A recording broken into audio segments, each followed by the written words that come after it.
السلام عليكم. اليوم بزاف ديال الناس ولاد وبنات عندهم نقص في الثقة في الذات ديالهم، وما تيقدروش يواجهوا داك الخوف اللي فيهم. اليوم غادي نهضروا على الثقة في النفس، غادي نتعمقوا فيه من جميع الزوايا، حيت بزاف منا عندنا مهارة ناقصة في الحياة ديالنا، حيت ما تنقدروش نديروا بزاف ديال الحوايج. حيت الثقة في النفس في الأصل كانت عندنا، ولكن ترسات فينا فاش كنا صغار، فاش تعرضنا للتنمر في المدرسة ولا فاش درسنا من أقرب الناس لينا اليوم الأسرة.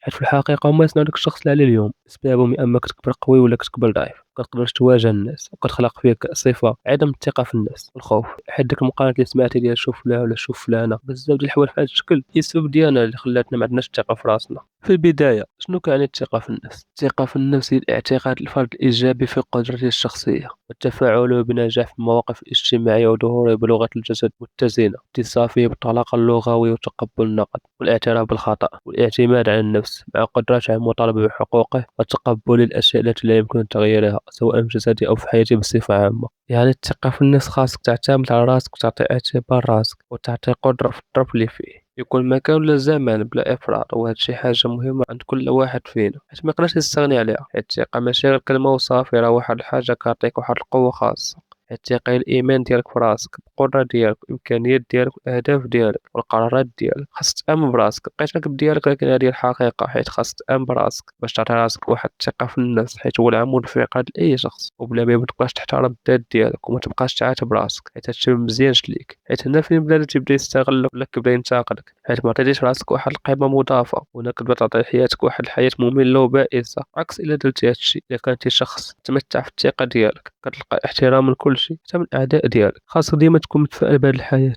تفكر ديما ما كاينش شي واحد فينا عمرو غلط، كلشي تيغلط. حيت هنا كتبدا تهز ديك الثقة في النفس ديالك، لكن خاصك ديما دير العكس. كيف قلت ليك بزاف الثقة في النفس، خاصك تعلم من التجارب ديالك السابقة. وكاين جوج حوايج للثقة في النفس، سلبية وإيجابية. أول حاجة غادي نبداو فيها، فاش ما كتكونش عندك الثقة في النفس، هي الاضطرابات النفسية. كتدخل في اكتئاب، ولا كتبقى تحس بشي حزن، ولا كتفقد الرغبة، كتبقى تفكر في شي أفكار سلبية بزاف، ولا كتحس بالخوف والتوتر. هادشي تيوقع عليك من بعد تجربة صعيبة عشتها، يا اما تعرضت للتنمر ولا ديك الهضره الخاويه اللي قلت ليك مع الاسره ديالك، جرحاتك بلا ما يحسوا بها. ثاني حاجه هو الوسواس ولا تحطيم الذات. الوسواس او تحطيم الذات ماشي كيمشيو مع بعضياتهم، ولكن خاصك تعرف واحد الحاجه مهمه: الوسواس الحقيقي ماشي غير صوت داخلي تعطيك صداع في راسك، لكن هو تخدم بهذه الطريقه يعطيك شي فكره كتضرك بزاف، ومع الوقت كيبدا يتحطم الذات. بحال انا ضعيف، علاش انا بوحدي، علاش انا تيوقع لي هادشي، وبزاف من الامثله. ثالث حاجه هي الشعور بالذنب والاحتقار للنفس. حتى هما تيجوا مع بعضياتهم، ولكن ماشي نفس الحاجة. حيت الذنب تيركز على الفعل، بحال كنقول درت شي حاجة غلطة، وهاد الإحساس طبيعي ومفيد ليك في بعض الأحيان،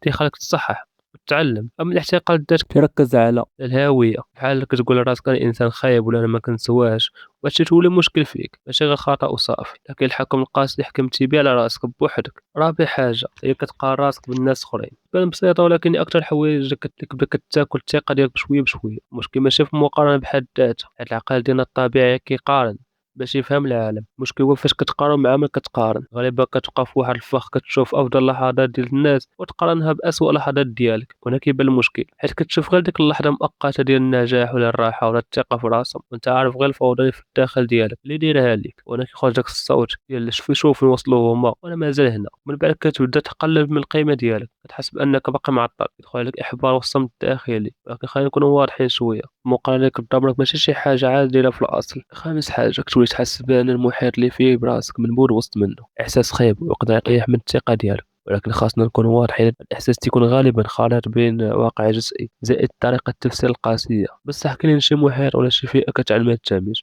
او النظره السلبيه. هادشي ماشي وهم، ولكن الخاطر كيبدا يتحول من فكره الناس تيشوفونا بنظره ناقصه الا حنا بصح ما عندنا حتى فايده في هذا المجتمع. حيت كيف كاينين شي نقاط سلبيه، كاين نقاط ايجابيه كتولي قدوه ديال الناس. وكاينه حاجه اخرى خاصك تفرق بيناتهم، بين الثقه بالنفس او الغرور. الثقه بالنفس كتكون بين جوج ديال الحوايج. الاولى هو الضعف الثقه في النفس ديالك، انك كتكون عندك نظره ناقصه لراسك، كتحس براسك ما كافيش ولا ما قادرش، وهادشي كيبان في طريقه التصرف ديالك، وثقتك ضعيفه كتكون في راسك. وثاني حاجه هو الغرور، والعكس تماما. يعني انك كتكبر راسك بزاف، وكتشوف راسك احسن من اللازم، وكتعجب براسك في الشكل ديالك ولا في الذكاء ديالك وفي المواهب ديالك، وكتشوف غير المزيان اللي فيك بطريقه مبالغ فيها، وكتغفل على العيوب ديالك. كاينه حاجه اخرى بين الثقه بالنفس او التقدير الذات. تقدير الذات هو كيفاش كتشوف راسك في مختلف الجوانب، شحال كتقبل راسك ومرتاح معه. والتقدير الذات كيقدر يخرج لينا ثلاثه ديال الحالات.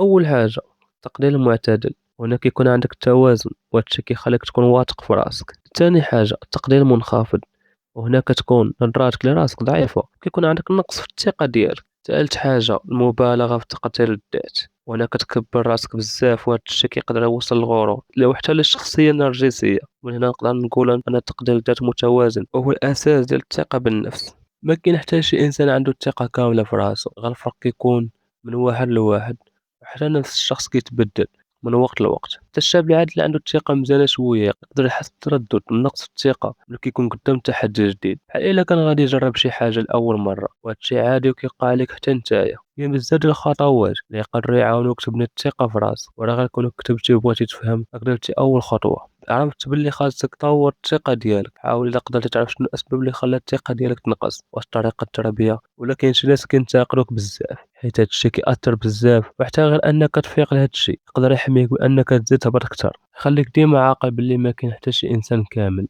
أي واحد يقدر يغلط. حاول تعلم من الأخطاء ديالك وما تبقاش باغي الكمال في كلشي، حيت بعض المرات خاصنا نتقبلو الأقل من الأحسن. باش تقوي الثقة ديالك ركز على الحوايج الزوينين فيك والنجاحات ديالك إلا كانوا صغار. سول راسك واش عندي شي مهارة، واش كنحس بشي حاجة، واش كنبغي اللغات، واش عندي روح الدعابة، واش كنمارس شي هواية. عرف نقاط القوة ديالك وافتخر بهم، واشكر الله ديما على النعم اللي عندك، حيت الشكر كيخلي الإنسان يحس بقيمته أكتر وكيزيدو خيرا.